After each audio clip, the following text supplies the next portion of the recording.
for tuning in to the Prolific One podcast. Information about each presenter and their organization can be viewed on the prolificone.com insight page. This session will begin now. Hello, everyone. This is Eric Lapointe from Prolific One. For this session, I'd like to introduce Jarrett Nasca, the Chief Operating Officer from Capital One Orange Bowl. I've known Jarrett for a number of years, and I'm sure he'll bring a tremendous amount of experience and insight to today's session. Jarrett, thanks for taking the time today. I'm sure things are very hectic on your end. I know it's been a crazy 8+ weeks in our world, and I'm sure your world. I hope everyone in your family in the Orange Bowl community is staying safe and healthy. We are. Thankfully, we're all doing well. We're staying safe. Clearly, this is an unprecedented time. I think once you get used to your new normal and recognize that, at least for the foreseeable future, this is the world we're living in, you hopefully start to embrace it. I, like you, have kids, and I've enjoyed being around my wife and my kids. I think they'd say the same about me. One can only hope. So we've embraced the new normal, but everybody is doing well. Thank you for asking. Great. That's definitely good to hear. So let's start off with that topic, the 800-pound gorilla in the room. Everyone in the live events and ticketing industry is dealing with, and in the world, COVID-19. While this year's Orange Bowl occurs in early January, we know you guys start your planning months and months, even years in advance. How's the pandemic affecting you, your team, et cetera, in the Orange Bowl, and the thoughts of having the game actually take place in early January? Yeah, it's clearly a topic of, great urgency and monitoring it daily. For us, paramount to our success are all of our stakeholders, and chief among them are our ticket patrons, our sponsors, our partners at the ACC, Hard Rock Stadium, the Orange Bowl Committee Board at large, the Orange Bowl membership at large, local government officials. And it's really in that vein that we're communicating with all those stakeholders as we kind of navigate, what will, ultimately be the new normal. What does that mean? And we're trying to figure that out every day. I think you can see it's a very fluid situation. There has been nothing definitive yet, but in this otherwise unknown time, we're just trying to communicate with everybody. And that's really been, our mantra from the outset, as much communication as we can. And I think it's been our kind of guiding star and been very helpful. So that's interesting. We know the Orange Bowl obviously has very strong relationships with the South Florida community and the college football community at large, and as well as some local organizations. What kind of steps have you guys been taking to make sure you stay connected during this time? What's your strategy been? Yeah, again, communication we think is paramount to our success in this window. We have, interestingly enough, we distributed ticket renewals not long before the world kind of became consumed by COVID-19. So we'd already been out and communicating on a pretty regular basis. We've extended that window. We've used this opportunity to make sure that our ticket patrons are doing, well. If they need certain provisions based on what's evolving in our world, we've certainly been looking to accommodate that. We've done the same thing with our sponsors, many of which have been with us for so many years and are, always very critical to our success. So checking in with them, making sure that first and foremost, they and their, teams are doing well, and then helping kind of guide what's next, for them, for us. Again, working with the stadium and understanding what potentially some of their new guidelines may be. We've also tried to be relevant, and I think that's something that's very important also, is there's that delicate balance. There's a very delicate balance of recognizing that we're in a international pandemic, but also trying to have some relevancy. So we've had actually some fun. We have played clips from old Orange Bowl games. we had a really cool, and I know there's a Patriots fan, you'll appreciate this. I don't know that you saw it or not, but we played a throwback clip of Tom Brady and Michigan when they were in the Orange Bowl, and Tom Brady tweeted about it. So really, that was a big win. That was a big win for us. Yeah, it was a lot of fun. That's so amazing. we really are, I think in two different. We're looking at all stakeholders, as I mentioned earlier, and trying to have a touch point with them, and also trying to find tasteful ways to be visible, meaningful. But I think your original question, which I want to make sure I answer, is that we're also making sure to stay close to the community at large, who always has supported us. And our intent is to find our way through all of this and continue giving back as we always have to our community. And I think you have to do that cautiously, make sure we understand what's going on in the world, and we'll continue to do that. Talking about that and talking about your relationship with Hard Rock Stadium, it just came out that they've been recognized internationally, and have also released a plan of return to play with fans in stands, and kind of a really outlined. They've been, what I see is the first stadium to really do that, put that plan out. Key influencers obviously within the MLB, NFL, Live Nation, large stadiums, etc., are in the process, obviously, of discussing implementing new health and safety protocols. Event producers will certainly have increased expectations to ensure fans, athletes, staff are safe when they do return. What precautions or processes does the Orange Bowl put in place to ensure that these best practices are met, and how's the communication been with Hard Rock Stadium as the host site of your game? Yeah, the Dolphins, to their credit, have clearly been the leaders, I think among venues across North America. And I would tell you that they started this very early on. I think they looked even on their own before there were any NFL guidelines, and they've been in communication with us really from day one. They've let us know that they were working on a plan. They've kept us apprised as new developments in their plan evolved.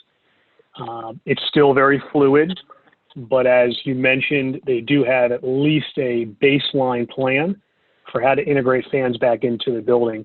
So the first part of your question is we've remained very close with them. In fact, we have a presentation with them on Friday through Zoom to see a lot of what they've unveiled or will unveil, a lot of what was released this week.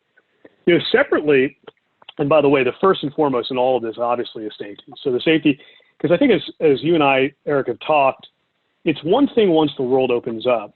I think the other thing certainly to consider is how comfortable do people feel going to live events? And that's what I think we're specifically talking about here is we want to make sure people feel comfortable. The more comfortable they feel, the more we'll all be more successful.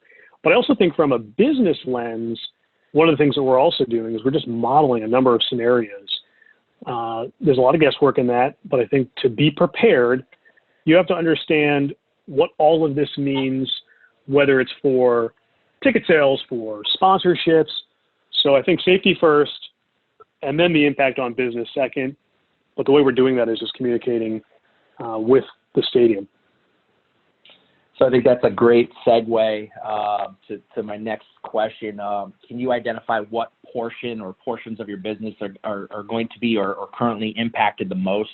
Sponsorship, ticket sales, game day ops. What have you guys seen spikes in different departments that are affected?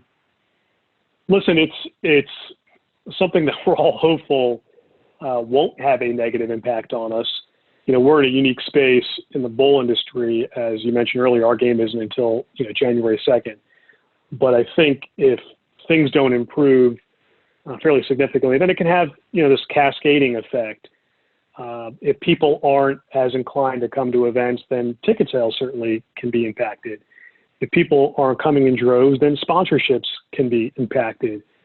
If there need to be modifications to stadiums to have different social distancing provisions, then there could be incremental operating costs. So all of those things, can be this confluence of, factors.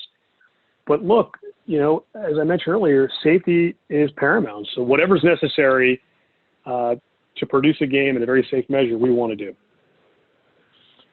All right. Well, nothing makes me happier than shifting away from the COVID discussion and focus on the business and success of the Orange Bowl brand. Your significant growth over the past few years has been extraordinary. Your average reported attendance over 60,000 the last few years. What strategic changes did you make as an organization to ensure the long-term viability of the game and the brand?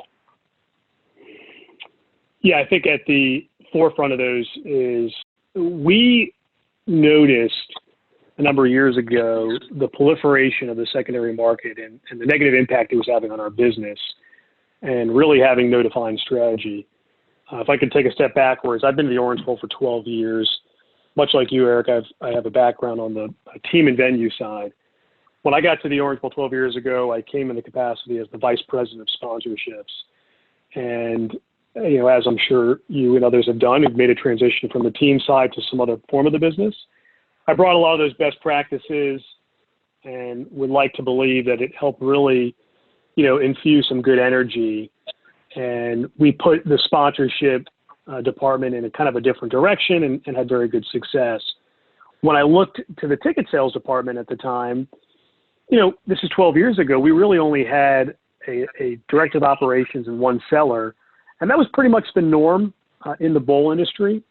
But as I mentioned, there was so much evolving in the ticket business, the secondary market. So at risk of patting myself on the back, I think the organization looked and said, hey, there's some good value to bringing in somebody from the team side to the bowl business to bring some of those best practices. So the Orange Bowl decided to replicate that on the ticket side.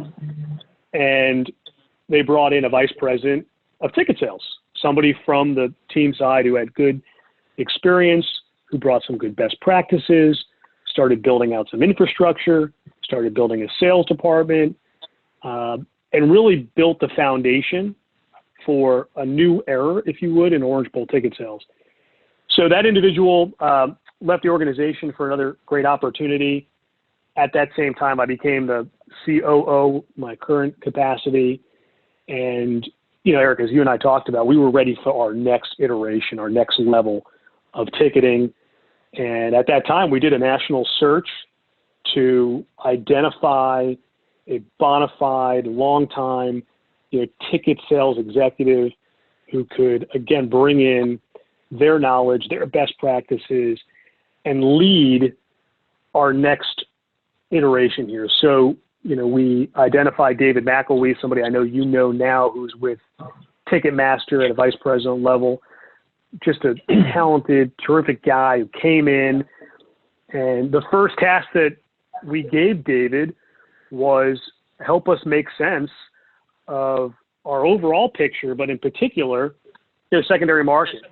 And look, recognizing that fans were consuming event tickets in a different way than they ever had, how do we make sense of all this?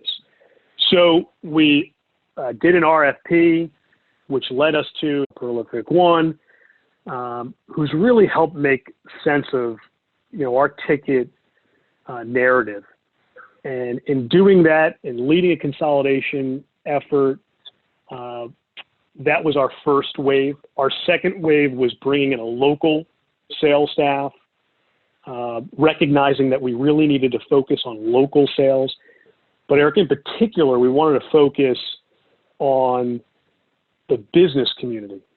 Because as you and I have talked about before, the great equalizer in the bowl business is, well, we don't know who's playing in your game. But we are a nonprofit organization. It's a community organization. We've been around for 85 plus years. Our message to the business community is we need your help.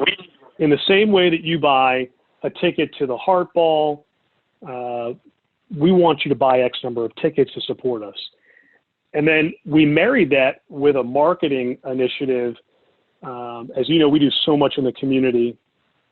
And we've said, if we created a market message that clearly showed the buyers what we do in the community, then we think people will really welcome the opportunity to support us. So it was effectively when you buy tickets, you help do this. which is help to reinvest back in the community. As you know, we've revitalized a number of inner city parks and do countless community initiatives around all of South Florida. So I think a combination of consolidating, of building out a bona fide local sales staff, focusing on the business community, focusing on bona fide ticket patrons, local patrons that is, all of that has really helped us strengthen our position, we think, in the market. Sorry for the long winded. Sure. Yeah, no, that's great. It's great insight. I kind of want to dive into the ticketing portion just a little bit. With P1 being a partner of the Orange Bowl since 2016, as you alluded to, your strategy obviously has evolved very, very much. How has this affected your inventory and pricing strategy, as well as how you manage the secondary market? Have you seen sustainable changes? Yeah, we've really leaned on Prolific One for some good guidance. I think the one thing we all know is that we don't all have the answers, that our partners, can really be of great value. And the tools that you guys have that gives us some good analytics and insight into what's selling, at what price are they selling, when they're selling, is really valuable. So, we've used that information. It's been invaluable in understanding how we should price things, how we should distribute inventory, and I think it's really helped strengthen the marketplace. As you and I talked years ago, there was reckless, selling going on, in the secondary market, and it really had a categorical impact on our primary market. The benefit we've had today is working closely with you guys on the right pricing, the right distribution, and that's really strengthened us, particularly in that optimal window, which is post-team selection. So once the teams are defined for our game, to maximize the market.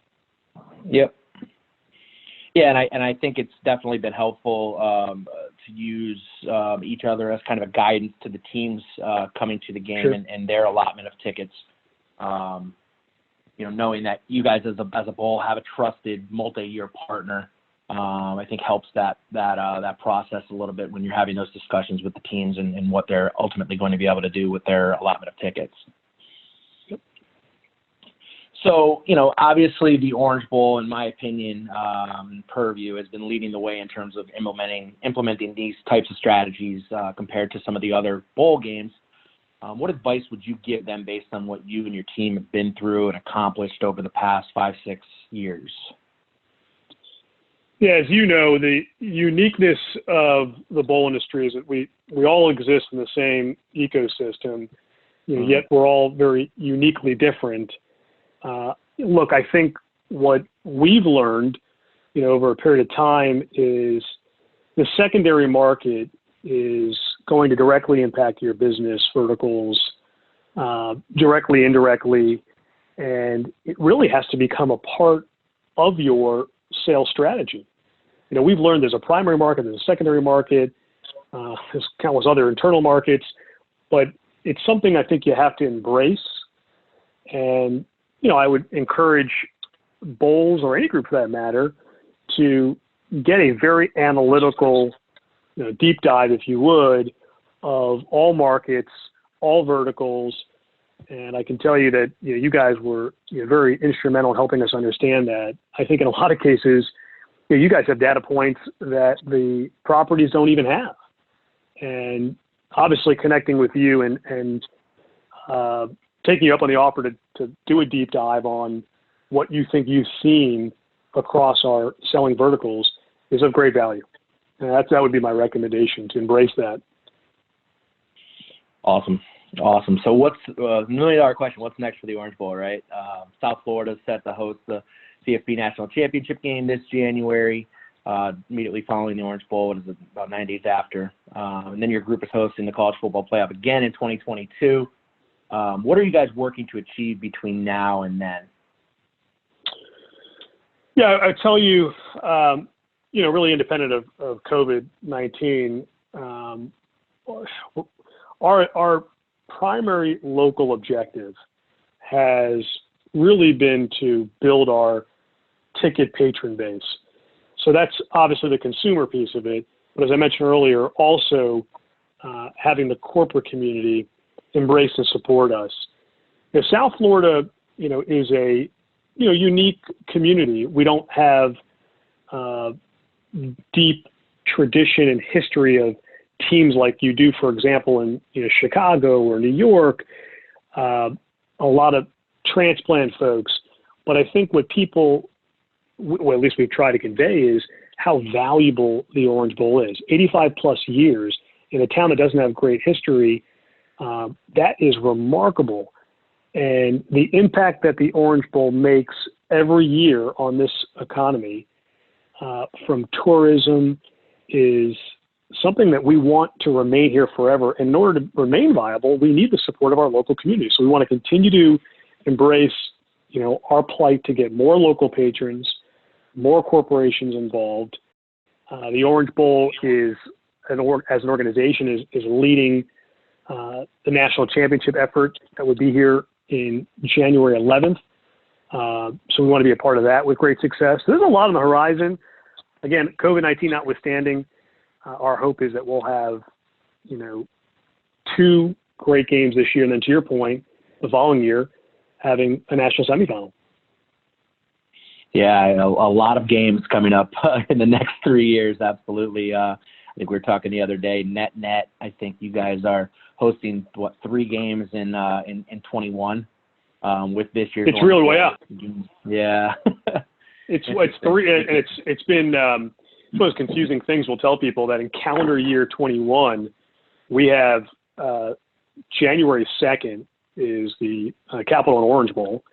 January 11th is the College Football Playoff National Championship game.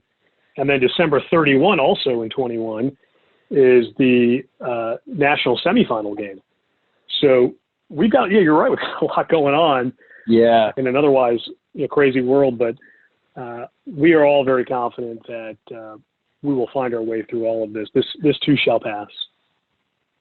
Awesome, man. Well, listen, I really, really appreciate it. I think before we go, I have to get your favorite Orange Bowl memory, game day memory. You've been to a lot of them at this point. Yeah, we take tremendous pride as a staff in remaining neutral every year. We never know who's going to be in our game, and whoever it is, it is really, it's something we take tremendous pride in, and it's a company edict. Having said that, my first year, I went to the University of Florida, so did my wife. The first year the Gators are in, and by the way, it was a national championship game. My first year, I think it was 2009, the University of Florida is playing for the national championship. It's like ingrained in our head that we cannot be, biased. We're neutral. We're going to be cognizant of the colors we're wearing.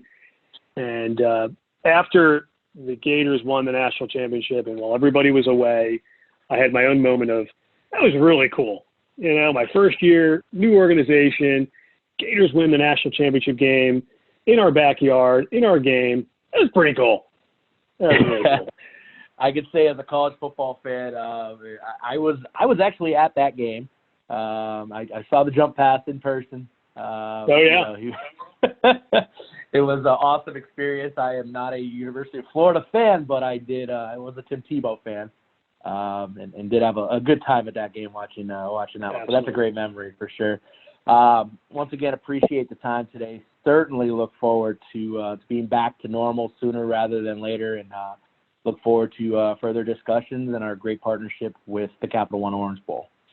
Yeah, and I just want to take a minute of personal privilege here to thank the entire Prolific One team.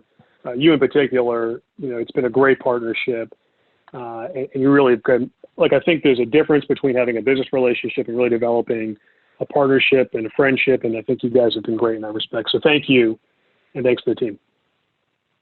Awesome. Thanks, Jarrett.